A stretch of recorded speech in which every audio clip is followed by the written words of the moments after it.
All right, everyone. Steve Metrics here, a little bit under the weather of No Debate Sports with yo boy.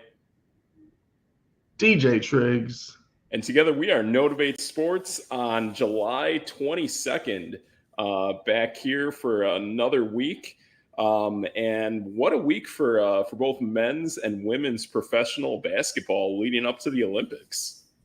That's true. Man, I don't even know what to say, but besides, I am more impressed by the women right now than I am the men on any level, shape, form, whatever. Right. I mean, obviously, we just had the WNBA All-Star game, which was pretty dope. Yep. Probably the best All-Star game among all professional sports. Yeah, that's true. Having the USA women and then the WNBA All-Stars, which would consist of most of the women on this USA team. Right. But like I was live tweeting during this game and I was just watching, just having a great time. Nice. And then of course, our Milwaukee representing Arike Gubawale shows out, and now everybody knows her name. I'm sure she probably jumped up like 1 million followers in on like Twitter and Instagram and stuff like that. But you called for her for the women's Olympic team. I actually found out why she's not on the team. Oh I have my heard God. Politics, but I don't know why. I don't know what these politics are. So she did an interview with Sports Center. Was that last night? Okay. I think it was last night, or it might have been this afternoon. I'm not really sure. But She'd be on the team if I were picking.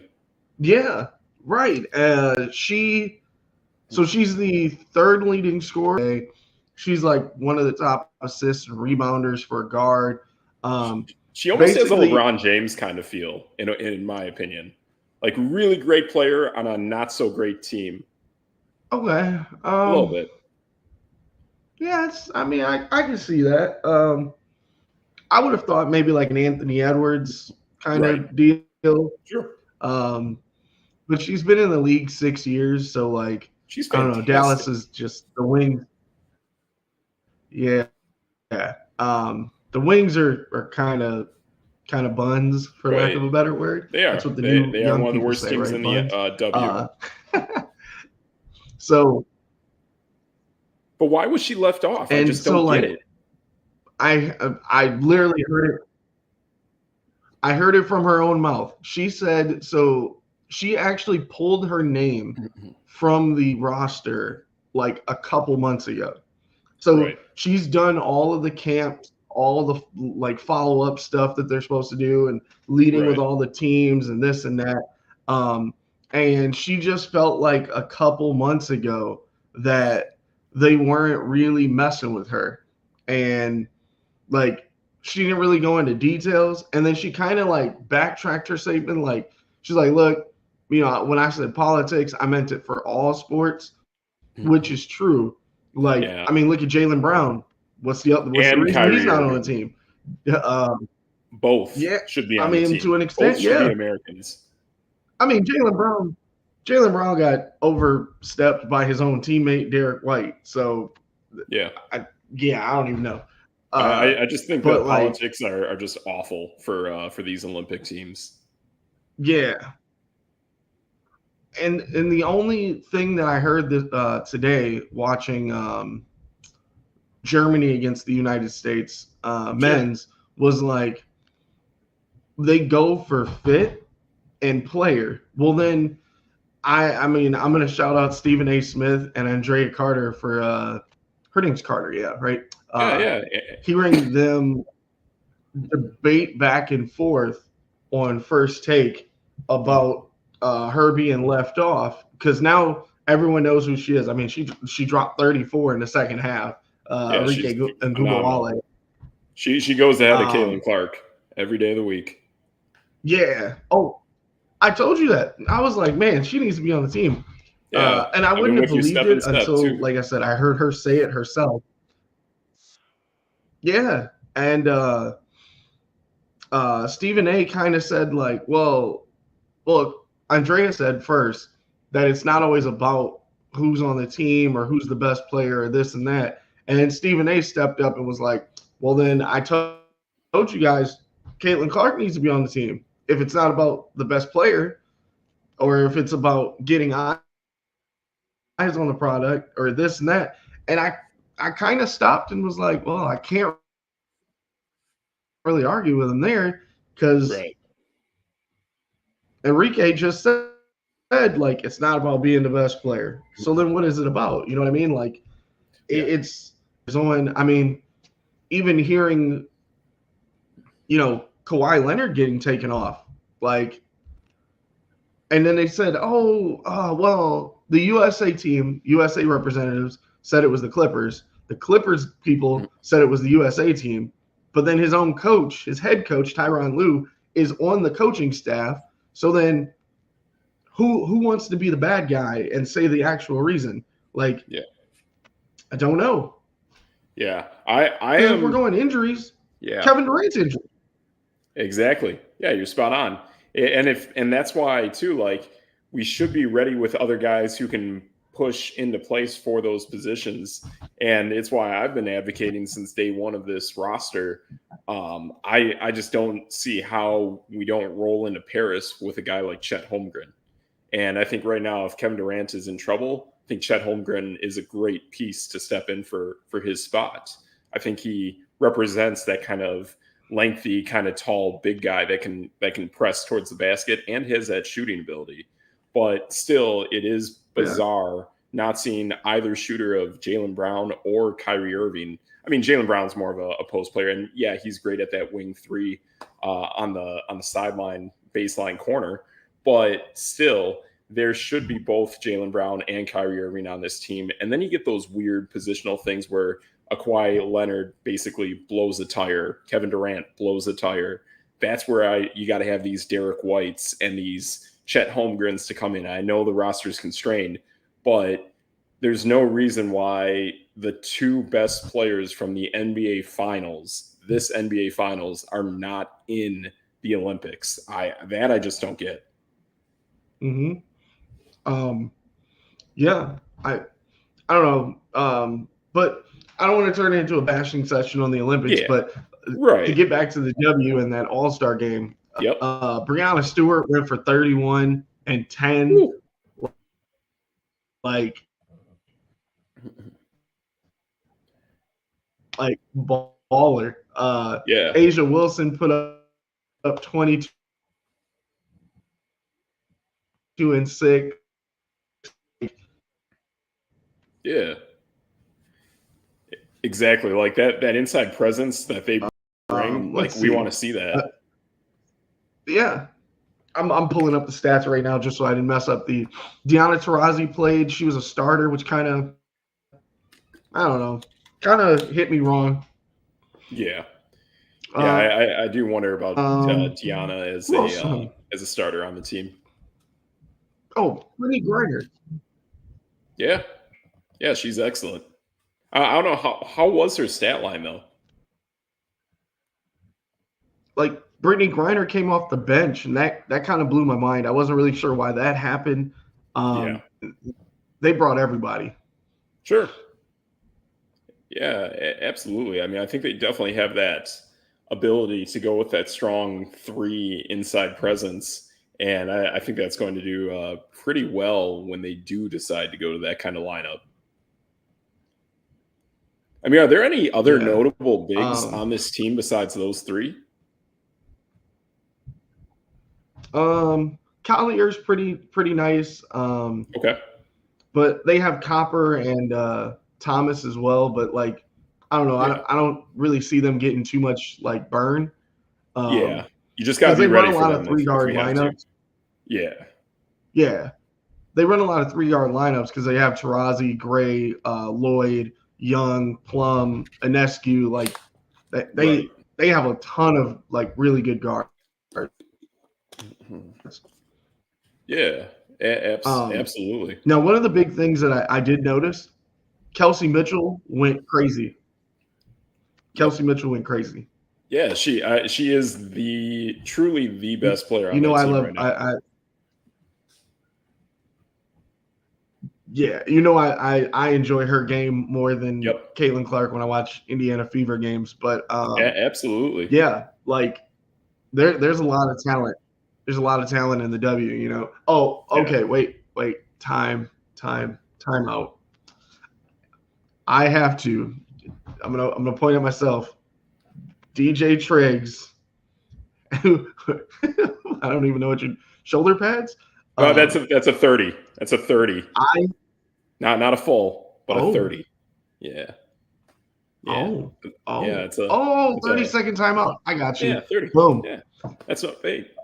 I had to put my coach hat on for a second, but Exactly. publicly to the WNBA, I have to apologize on behalf of No Debate Sports Oh no. to Angel Reese because she is a hooper. Yeah, she is. She is Now an she is. absolute dog. I Yes. mean, I know we said she might not be able to like run away with, how she played and, she didn't shoot jumpers. She wasn't very good at scoring, but like she gets her points somehow. Like Yes, she I does. saw her sky up over Brittany Griner, grab a rebound down, put it right back up. And I was like, oh, that's incredible. That's Like, next level stuff right there, man. yeah. I mean, I heard She had a double-double off the bench in 18 minutes. that's insane. Wow. Double in 18 minutes off the bench. Mm-hmm. Man, that's her MO. That's what she does Yeah. best. And Yeah. wow, that is absolutely impressive. And to get those kind of ups, I mean, I heard some guys today point out that, I mean, Luka Doncic and Nikola Jokic are both technically incredibly talented, but they don't have any ups. They got the ups of a pizza box. So to see Angel Reese do that over Brittany Griner, that's insane, man. That's no debate. Yeah. And Yeah. it was one of those where I was just kind of like, did I just see that? Because how did that happen? Yeah. Yeah. If you see that in Yeah. live, Just I mean blew my that's mind. insane. Totally. Yeah. I tried to get Yeah, so some of that game I'm on. gonna I give just her got tied up. her due now. Nice. There you go. Yeah, that's cool. So going back to the men's team, how did they do against Germany today? Oh my. What happened? Uh The ship didn't sink, did it? I don't even know what to say. Uh-oh. Uh-oh. Oh, so okay. Let's start with today. Okay, let's start with today. Today is a good way to start. So they shot 50% from the field, mostly like 3/4 of the shots were threes. They went with a new lineup because whatever we were doing before was not working. Joel Embiid keeps playing more minutes than Anthony Davis. Oh no. That's not right. He plays more minutes than Bam Adebayo. That's right. That's true. No, not how he's playing. He is. I said this to someone today. He's absolutely trash. Oh no. Oh no. It might. I'm gonna give him the benefit of the doubt that it might be injuries or something. Leg plus eye. Like I don't know what's wrong with him, but like he's doing that drop back like defensive coverage that like a Brooke Lopez plays in the NBA, for instance. Right. And bigs are just embarrassing him, like, and no other word for it. Yeah. I'm trying to think who played today. Oh, Daniel Tice. Daniel Tice had 13 and 7. 13 and 7. And Daniel Tice is, no offense to him, he's a nobody. Like, yeah, I don't know who that is. He was like the backup center on Boston like 2 or 3 years ago. I don't even know Yeah, I where he still don't plays know. right now. Yeah, I still got nothing, man. Nothing. Mo Wagner, I the like Mo. backup center, Yeah. played. He put up 12 and 7 off the bench in 14 minutes. Mm-hmm. Yeah. Like, I don't know what they're doing with them. I understand this is exhibition, so I'm not going to go too crazy, but it's like, okay, Joel Embiid played 22 minutes. He had 15 and 8. Like, Mm. these two no-name centers, Daniel Tice and Mo Wagner, had the same numbers. And this Yeah. dude's an MVP. Yeah. I mean, like I told you, I would not have had Joel Embiid on this team. I would not have Joel Embiid, Bam Adebayo, or Kawhi Leonard on this team. And I think we're starting to see why. Well, no, Bam has been playing great. Bam has been phenomenal as a backup Okay. big. But like when you see everyone else, like he's really athletic, which is what most of the like international teams don't have. Is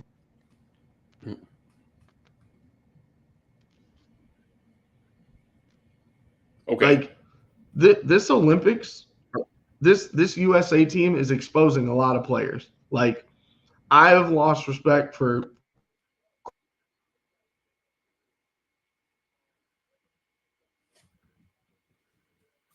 quite a few players where I'm like, wow, okay, like I like 70 in an NBA game. He is non-existent. Right. Hey, hold up one sec, Triggs. You're kind of breaking up just a little bit. Let me get you back here. All right. Let's try that again. Which were those players that you were talking about? Oh, am I cutting in and out? A little bit, yeah. Oh no.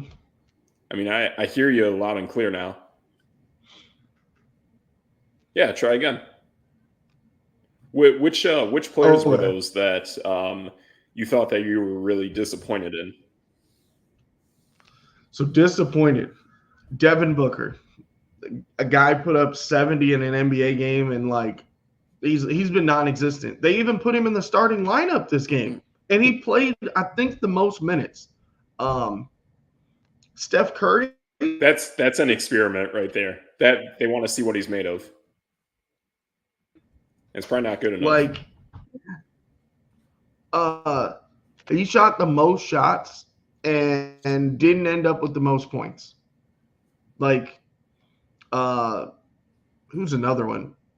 Like I mean, Joel Embiid was a main guy that I'm like, wow, why is this guy even on the team? Yeah, Tyrese Halliburton doesn't even play minutes.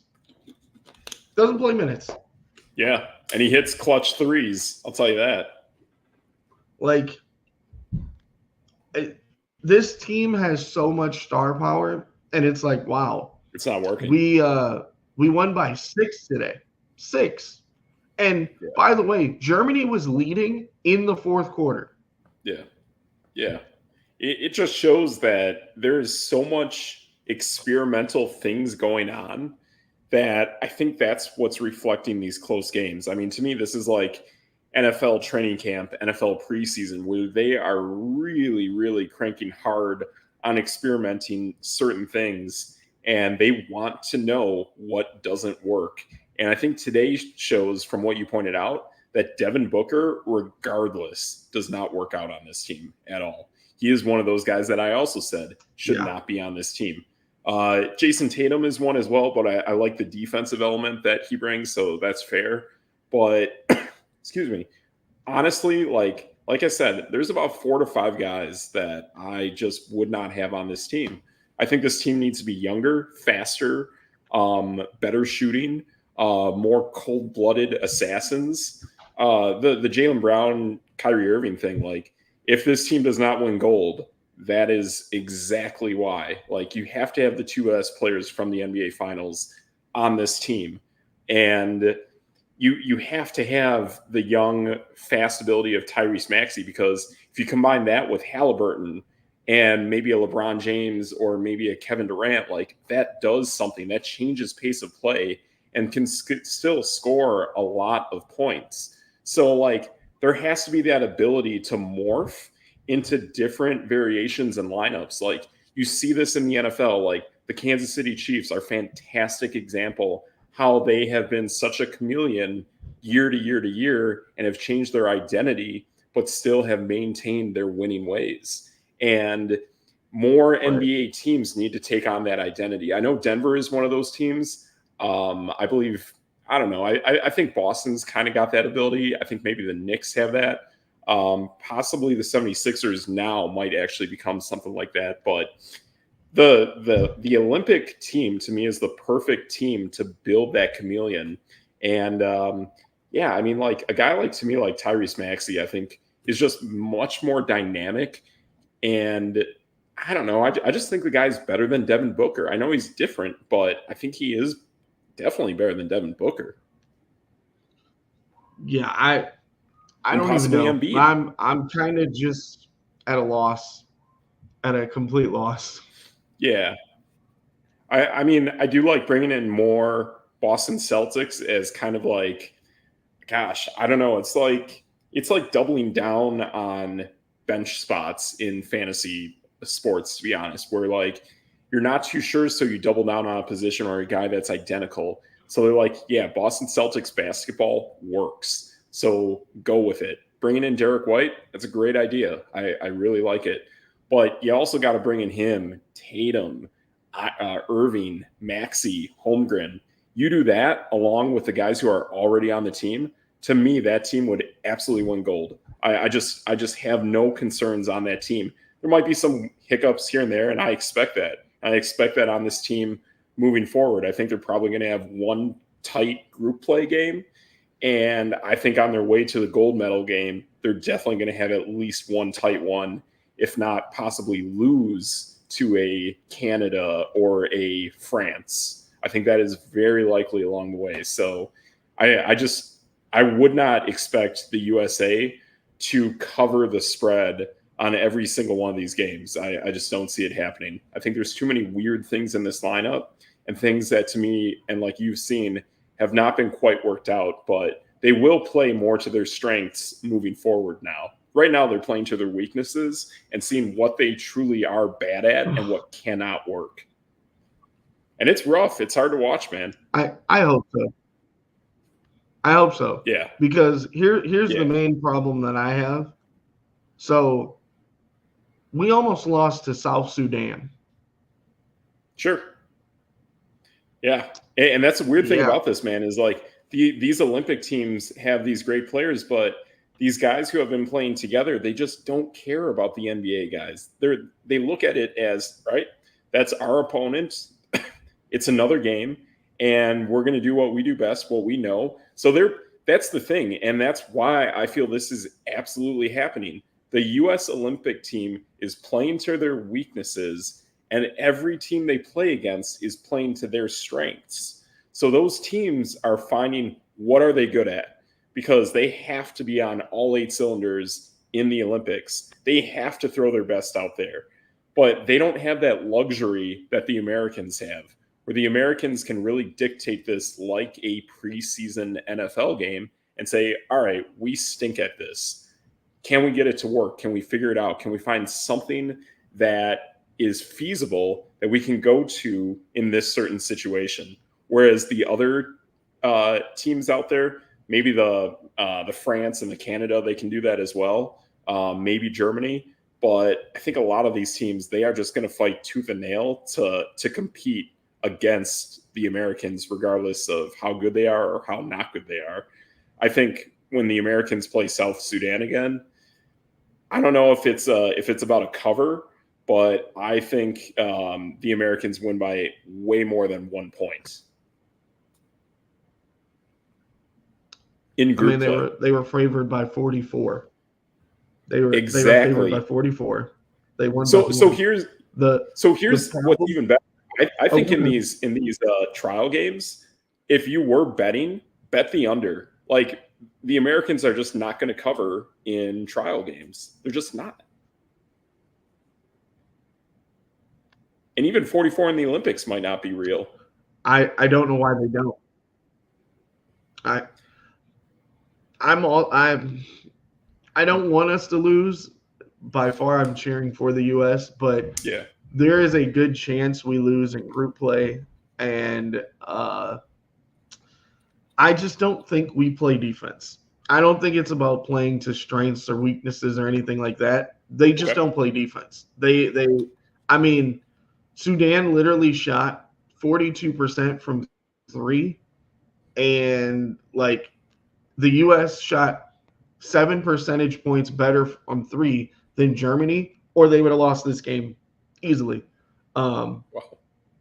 Like they're so used to those ticky tack fouls that they get.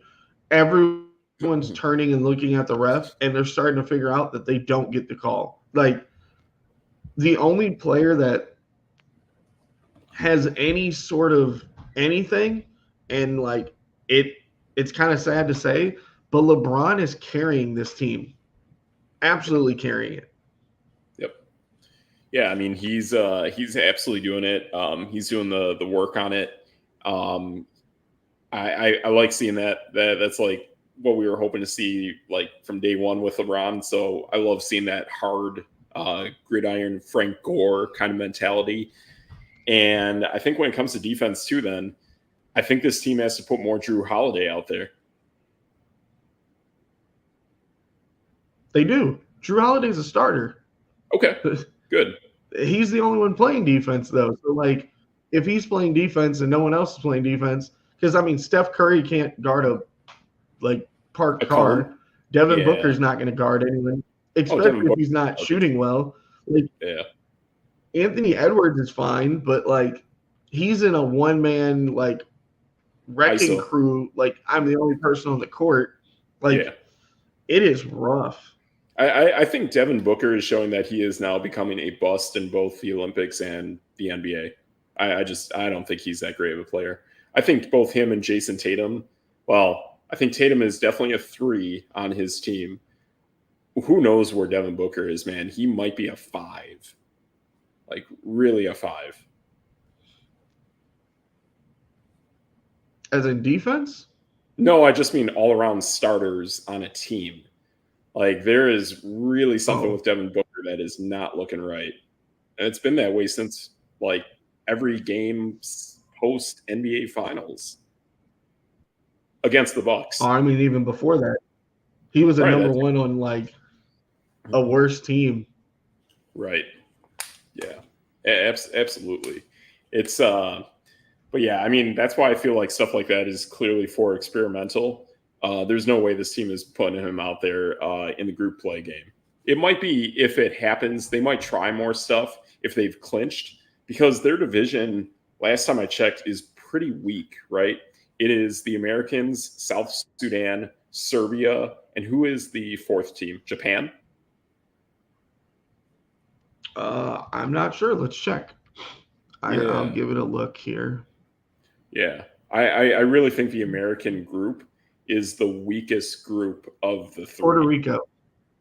Right. Great. Karl Anthony Towns. Go get him, Karl Anthony Towns. But people actually think Serbia could beat them. So, like, they're one of the teams that people are afraid of. Yeah, and based on the blowout, I don't see it. You know the thing I like about South Sudan. Excuse me, got a yawn there. That's debate. Right. So South Sudan, right? They had 2 guys on their team that had NBA experience. Sure. And one of those guys went for a triple-double, which at one point I was literally cheering for this guy to get his triple-double because he was balling out. Nice. Yeah. His name? Carlick Jones. Okay. The dude had 15, 11, and 11. And he is a small guard. Like, nice. Pretty dope. Yeah. But So the story about South Sudan's pretty cool. Their coach is Luol Deng, Oh, that's from cool. back with the Chicago Bulls. Yeah. Yeah. Yeah. Uh, his younger brother plays for the team. Okay. And literally all of these guys never played basketball. You know how the NBA kind of goes around to some countries and they like help people learn how to play basketball. Kind of Giannis got that. Yeah. Some other notable players got that kind of Yeah. Has stuff this too. been And kind of helped out with so, like maybe NBA Africa? yeah. And Nice. so literally Luol Deng has a bunch of players, 6'2". He has 7'2". He has 6'9". All of these guys play exactly like Luol Deng. So like they are in your pocket playing defense. They can put up Yeah. 20. Like dudes are shooting threes. Like That's cool. just like there was one dude who was 6 for 12 from the 3-point line. He was Wow. hooping. Yeah. Like, That's hooping. and so like then you see this kind of stuff and you go, okay, if the US runs into that team and they're not hot, that I mean literally came down to 1 point. If LeBron didn't make a layup at 8 seconds left, they lost. And a guy missing a jump shot with like 4 seconds left. Yep, Yeah. exactly. Yep. And to me it's like, okay, just look at the box score just for funsies here. Yeah. Only 4 players on our team had double figures. Anthony Davis, Anthony Edwards, LeBron had 25, Yeah. and Joel Embiid had 14. Like Steph was 3 for 10 from the field. Yeah. It's not how I would build that team, and it is what it is. And plus, then you get guys like Kevin Durant not playing, Steph Curry not shooting. That's where your lineup gets dry, and then a guy like LeBron has to carry the weight of the team, and then it gets really, really tight. So that's where we're running into, and So it may occur during group play. It really could. and this is why I think they could lose. Like playing against South Sudan, right? We only hit 7 3-pointers the entire game. We That's not good. shoot a lot of threes. And so like the entire bench, like Anthony Edwards was 1 for 7. And nobody else on the bench hit a 3-pointer. So we're talking Halliburton, Tatum, Adebayo, Davis, Derek White, no threes from any of them. Wow. And so, like, LeBron putting up 25 in 23 minutes is like, are you expecting the 40-year-old, like, all-time player to do that every single game? No. No, it's not going to cut it. At some point that runs dry, and that will probably run dry against either Canada or France if they make it that far. Yeah. And like you said, I think what you pointed out with South Sudan to me is somewhat eerily similar to France. So if they're having problems with South Sudan, they will have issues against France when that comes up. So essentially now you're betting, maybe. now you're just betting both of them. If you can get an upset from South Sudan or France, that will more than likely result in the Americans not winning gold. Because if there is a loss against South Sudan and there's one more loss from either Japan or Serbia, it's over. That's it. Like you have to win 2 games. That's why, like on the soccer side with the Men's World Cup, it gets really nervous really, really quick. And luckily the men's team has also gotten some benefits of some ties and some point differentials, but still that structure of only having one crack at each team in your group is tough. It's really, really tight. So the first game is going to be next Sunday against Serbia, and that's when we like get group play, and then it's Serbia. 3 days later is South Sudan, and then August 3rd is Puerto Rico. Okay. Yeah. Yeah, that's pretty interesting. Yeah, that's right. Puerto Rico's in the group and not Japan. But yeah, that's a group that the Americans to me should clearly win. There is no other group from what I've seen that is easier than what the Americans are in. So if South Sudan is really giving them trouble with that lineup, be ready for France. And it is why if you did go out and bet to bet which nation does win gold, I stick to what I believe that if I were betting any nation in this tournament, I would still bet France. I think the size and the style of France is a complete problem for America. I think regardless if America is on all 8 cylinders or not, I think France keeps it close. Excuse me, in any given game at that point. Yeah, I mean, there's a lot of teams that look like they can beat the U.S. right now. For funsies, France has not won a exhibition game. Interesting. That is interesting. Maybe, yeah, I mean that's an upset right there.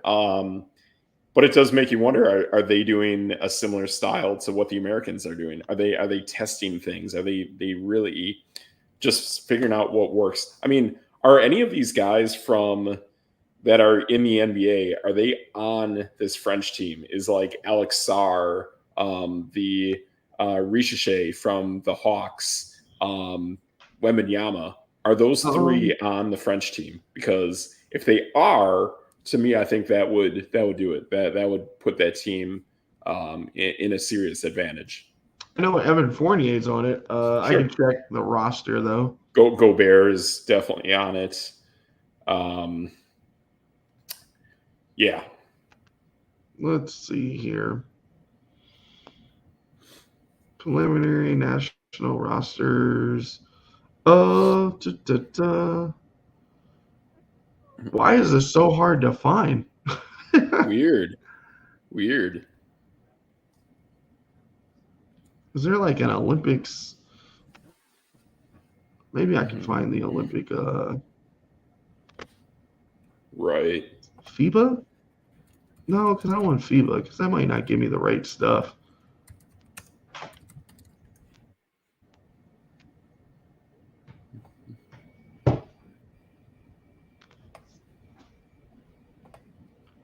Let's see, 515. I'm on the Olympic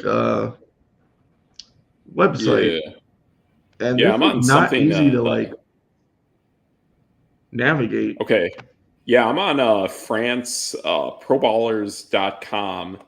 And who are these guys that I'm recognizing here? Rudy Gobert, clearly on the team. Victor Wembanyama is on the team. Nicholas Batum is on the team. Evan Fournier. Yep. Who else do I got down here? Boy, that's it. Like that is it for guys that I know. And just kind of looking just kind of looking here for what we're seeing on a game-to-game average. Victor Wembanyama, wow. This team scoring-wise is having real issues.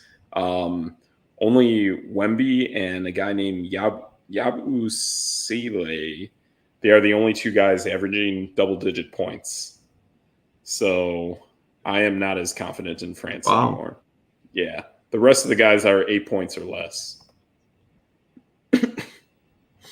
Jeez. Yeah, it is a bad roster they got. That's why I would go after Victor Sarr and Richeche. Nando De Colo is pretty and Bilal Koulibaly. I'm not gonna be able to say his name right now. Yeah. He plays for the Wizards. He's pretty solid. Okay. Cool. So yeah, they got some guys, but I really wonder what's going on with that lineup, and considering they've lost every single expedition game. Yeah, I'm not really sure, but Bilal, he was the number 7 pick last year in the draft. Okay. That's Oh, cool. they got Frank Ntilikina too. He played for the New York Knicks. He was the number 8 pick, I want to say, Sure. probably 7 or 8 years ago. Okay. Cool. So like they got some dudes. Like, Yeah. They're just not adding up to a healthy amount of points. yeah, and you got to remember those young guys that you're talking about, Sar and Ricochet, uh, like they're too young. So by the time this team probably got together and started working out, they were like 16, 17. So like they probably weren't going to make the Olympic roster, you know? Well, those guys, I believe, did play with Victor Wembanyama before he got drafted. Yeah, So they're but only 1 year behind him.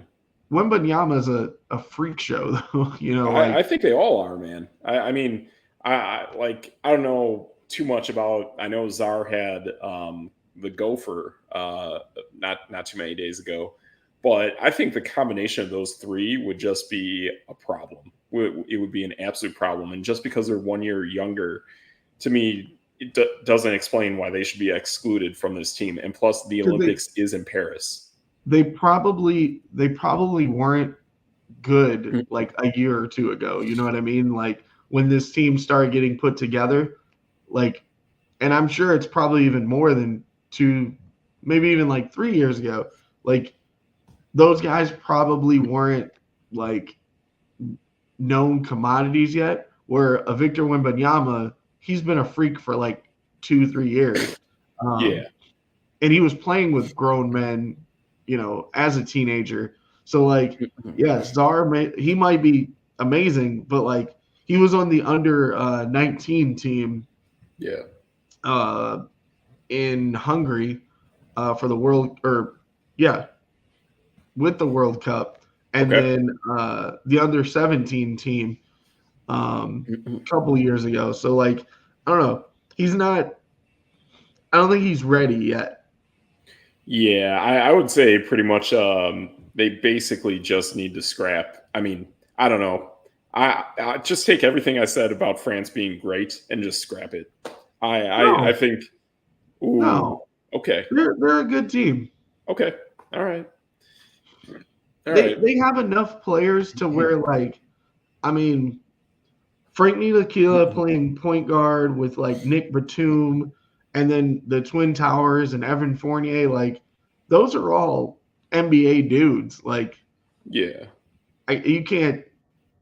I mean, there might not be like known commodities to everyone, but like Right. they're NBA dudes. All right. Well, yeah. I mean, if you say so. Gosh, I just. Hmm. I don't know. I mean, I'd kind of like to see those odds again for what they are for France. Let me try pulling them up here real quick. I think I can get those odds fairly quickly. Because you got to remember, like Frank was a top 10 pick. I mean, Nick Batum is a lockdown defender. Yeah, he's solid. Bilal he was a top 10 pick. Rudy is a defensive player of the year. Right. Victor Wembanyama is a freak. Like once they get going, I think they'll be fine. Okay, so the odds for France to win it are plus 1,500. Um, they are trailing Serbia, Canada, and the Americans. Not Hmm. Germany. No, they actually have better odds than Germany. Germany won the World Cup though. Like True. what? Yeah, so maybe the play here might actually be Germany. Yeah.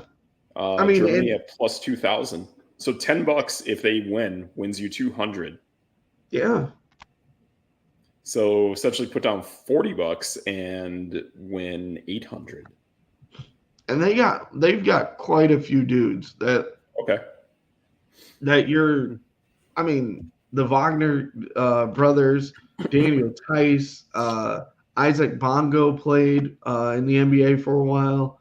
Dennis Schroeder's obviously the captain, and Yep. then like half of their team is Bayern Munich, like which is kind of funny. So all of these dudes play together. Let's see, they have 1, 2, 3, 4. They have 5 guys from Bayern Munich.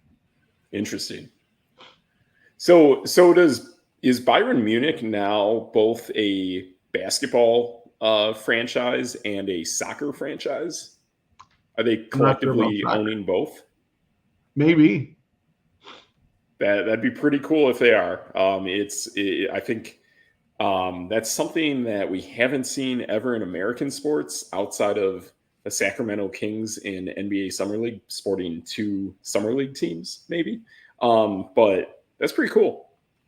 So now, like in that group though, is Brazil, France, Germany, and Japan. It's So tough. France and Germany are probably going to both get through because Brazil and Japan are kind of meh. Like, We don't know anyone on Brazil, and Japan has Rui Hachimura. yeah. So Brazil actually has one NBA player. They got Rio Nato though. I didn't even know the guy was still playing, but Cristiano Felicio was a like horrible center on the Chicago Bulls. He's on that team. Okay. Huh. They have a guy that's 41 years old. Yeah. There you go. Yeah. That I don't trust that. No. Yuta Watanabe, who was with the Suns, is on he's the good. Japanese team. Yep. Hachimura is on there. I don't know this guy, but he plays for the Pacers. Tomi Naga? I've never. Oh, yes. Isn't that the guy that had the ball issue with Giannis? There was that weird ball scrum, and Rick Carlisle got real hot. Like, that's what kind of like really started the Pacers-Milwaukee Bucks rivalry, was that guy getting his first NBA points and really wanting that basketball. Was that him? I think it is. Yes. I think he's a G Leaguer as well. So that was like his first game in the pros, and I think he went back to the G League. I'm not sure if it's him because I can't find any stats on this guy. Okay. All right. It could be. Maybe. That's debate.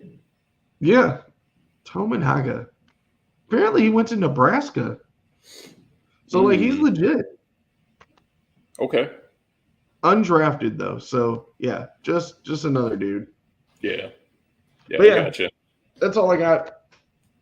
Hey. Olympic wise. My brain has been like fried from watching so many games, and now I'm like, okay, I have like a week, almost a week, and then the weekend is Olympic time. Exactly. So that's a lot for us for tonight with Olympic games. Took it a little light on football today. Definitely wanted more prep for that so we can cover some more NFL divisions. But I'm a little bit under the weather, so I haven't had as much time to really dig deep. It's a lot of debate. There's a lot of debate. I mean, who would have guessed that the U.S. would have almost lost, and then the WNBA game would have been so amazing? Exactly. Stuff like that's pretty cool. I do like, this is the second time recently I've seen it where the WNBA team wins against the Olympic team.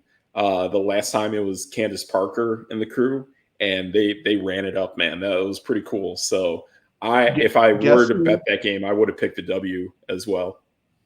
Guess who was the MVP of that game? Back when? I would say that was 4 years ago. Was it Arike Ogumawale? Yes, it was. It was back then as well. Went off on them. Yep. Oh, that's ridiculous. There is clearly some ridiculous stuff going on behind the scenes. She is clearly one of the best guards out there. And ever since, honestly, she showed it, at Notre Dame. Yeah, she's proving it in the W in strides. So I have no concern, no qualms. She is absolutely one of the best players in the WNBA, so she needs to be on the Olympic team. Yep. I think it's that simple. But like I said, there was something like, try and find the interview. It's probably on YouTube. It was a Sports Center interview. Like, she literally was just like, I pulled my name out a couple months ago because I didn't really see them messing with me, and it was just like, wow. There's like, something she was really transparent. Yeah. Yeah, absolutely. Yeah, there's definitely something going on there. It's just a shame. I mean, I did hear Stephen A. And Andrea Carter, like you were talking about, discuss back when Isaiah Thomas got left off, and that how egregious Yep. that was. So it does reflect to where we are today. But I mean, he was left off for John Stockton. I mean, at least it was another Hall of Fame guard. Right. No, I'm not saying Isaiah Thomas isn't better. I actually, if it was me, I might take John Stockton because he's more of a pass first guy, especially on a team like that. You need Yeah. some of those. Yeah. But like He was in NBA Street Volume 2, man. I'm just telling you, he's got the creds. If he's in NBA Street Volume 2, he definitely was good enough to be on the NBA Dream Team back then. That's no debate. Yeah, I mean, Was Spud Webb on the team? No. Spud Webb was not on the team. But the entire team except Christian Laettner were all Hall of Famers. So like, I can't really argue that one too much. But not every lady on this WNBA or the world team for the U.S. Women is not a Hall of Famer. Arike Agubawale, she's got a good case. She's got a good shot. She'll get there. I mean, for a player to me that's been that hot I think I heard she's been in the league like what, 5-6 years? 6 years, yep. That's fast, man. It's fast. I remember her literally playing at Notre Dame, hitting that clutch 3-point shot as time expired. Yep. That is still fresh in my mind, man. And she has been nothing but excellent since that very game. So I really don't get the hiccup here. She was in a really funny State Farm commercial with Mark Cuban. I think she's fantastic, man. I would like to really know what the heck, what in the world those politics actually are. Yeah, I wonder where she is on the all-time like leaders of scoring, because like she's got to be creeping her way up that ladder. That'd be kind of cool to see. Wow, Asia Wilson is already at 39 on the list of all time. Yeah, I think her career is going to go really hand in hand alongside Candace Parker's. And I think she should be able to supersede her as long as she stays healthy. So some of these people I would have never guessed, like Jewel Lloyd, who's also on the Olympic team, is 22nd. Breanna Stewart is 24th. Wow. And Breanna Stewart's done it in like 70 less games than Jewel Lloyd. Okay. That's spicy. And, I mean, Asia Wilson and Breanna Stewart might break the record together. Nice. That's cool. That's pretty cool. Huh. Yeah. Brittany Griner's up there. I'm like, oh, there's Enrique. Wow. So she is 55th. She's played 60 less games than those other two players that I've already mentioned. She's only got 181 games. The people around her, like Kara Lawson, like Chelsea Gray, Alyssa Thomas, they've played nearly 200 games more than her. And she's like in the exact same slot. Yeah, she's going to get them. Wow. Yeah. Yeah, she's very young, to be honest, as a player. Huh. I mean, she's got to be like mid-20s age-wise, right? Probably. Let's see. Gotta do some mental math here. I think she's like 25 or 26. Yeah, that's perfect. Huh. Nice. Well, there you go. Hey, maybe next time we do some more. Wait, what's up? I said that's a good way to end it on Milwaukee. It is, man. That's Milwaukee there. I got the Sprecher shirt. That's no debate, man. I mean, we can definitely dig deeper into this next time we do some more WNBA talk. And it's always fun. It's always relevant. It's booming like business. And speaking of that, football phrase. We are definitely bringing more NFL next week. Yeah, stay healthy out there, guys. I mean, I can tell you, I got COVID for the second time, and it sucks. It really sucks. Yeah, you don't want to go through it twice, but if you do, man, it's not as bad as round one, but it's real. So yeah, stay healthy out there, and we'll see you guys next week with some NFL and fantasy football stuff. So I'm Steve Metrics. That's your boy, DJ Triggs. and that's No Debate.